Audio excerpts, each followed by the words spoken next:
Dominique Crestino, bonjour. Bonjour. Vous êtes président de l'APCE. Oui. L'APCE qui dévoile un indice entrepreneurial.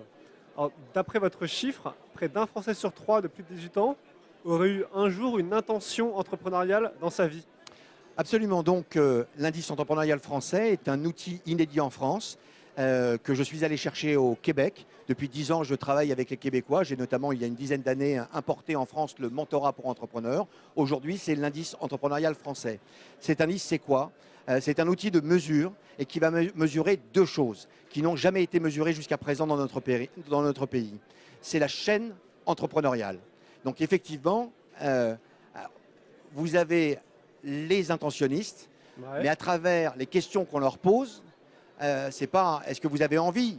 Je participe à un bon nombre de sondages tous les ans, il y en a également 37% ici. des Français Voilà. ont envie. Voilà, beaucoup de gens ont envie de se dire un jour je vais créer ou reprendre une entreprise. Là, on rentre dans les intentions. Les questions qui sont posées, c'est êtes-vous dans cette démarche, êtes-vous dans cet engagement? Est-ce que c'est un objectif pour vous, très concrètement? Est-ce que vous avez été dans cette démarche? Voilà. Ça, c'est les intentionnistes. Ensuite, il y a les porteurs de projets. Et les porteurs de projets, ce sont ceux qui ont entamé une démarche dans les 12 derniers mois. On y ajoute à cela les entrepreneurs eux-mêmes, qui sont actionnaires, propriétaires d'entreprises et encore en activité. Et enfin, on y ajoute des entrepreneurs qui ont eu des entreprises, qui les ont soit cédées ou soit fermées, tout simplement. Ça, c'est cette chaîne entrepreneuriale. Et effectivement, 15 millions de Français se trouvent dans cette situation, Et ce vous qui êtes représente 32% des Français. Vous êtes surpris par ce chiffre? Et je trouve que c'est un très beau chiffre quand on prend effectivement ces intentionnistes qui sont actifs dans la démarche. En même temps, il y a donc ce deuxième élément que nous mesurons, c'est la culture entrepreneuriale.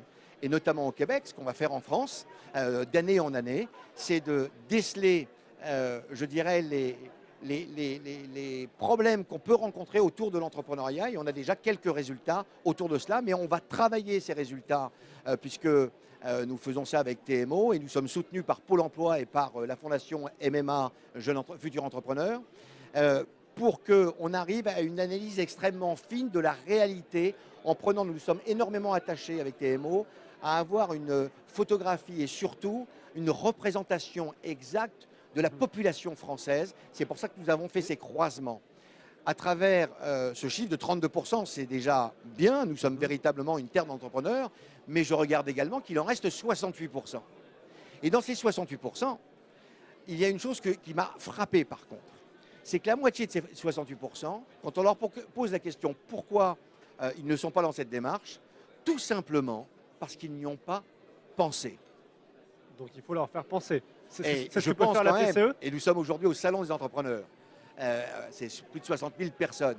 Donc il faut continuer et augmenter. C'est ce que fait la PCE. C'est une démission de la PCE. Oui, la PCE, pour mémoire, c'est le site de référence en France de la sensibilisation, de l'information et de l'orientation des porteurs de projets, des créateurs d'entreprises, des repreneurs d'entreprises et des jeunes et des nouveaux entrepreneurs. Vous parliez de l'AFE. Nous sommes en train de transformer, par la volonté du président de la République, l'Agence pour la création d'entreprises en Agence France Entrepreneur, pour lesquelles il renforce les missions. Cette mission de sensibilisation, d'information, d'orientation, il y ajoute la mission de coordination de l'écosystème, de l'accompagnement et également de l'innovation, et notamment l'innovation à travers ce qu'on appelle les territoires fragiles. Les territoires fragiles, ce sont, j'aime pas le mot, mais on va l'utiliser, les quartiers, les grandes métropoles, mais ce sont également et surtout pour moi tous ces territoires ruraux. Voilà. Bien sûr. Et il faut là également aller pouvoir accompagner ces porteurs de projets. Pourquoi? Parce que nous savons que dans ces territoires fragiles, il y a 2 fois plus de création d'entreprises, mais qu'il y a également 2 fois plus de défaillances d'entreprises.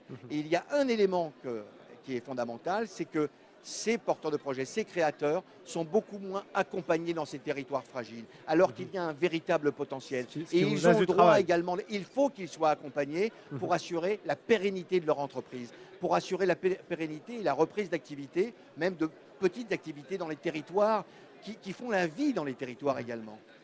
Ok. Merci beaucoup. Merci Dominique beaucoup. Crestino. À À bientôt. Merci.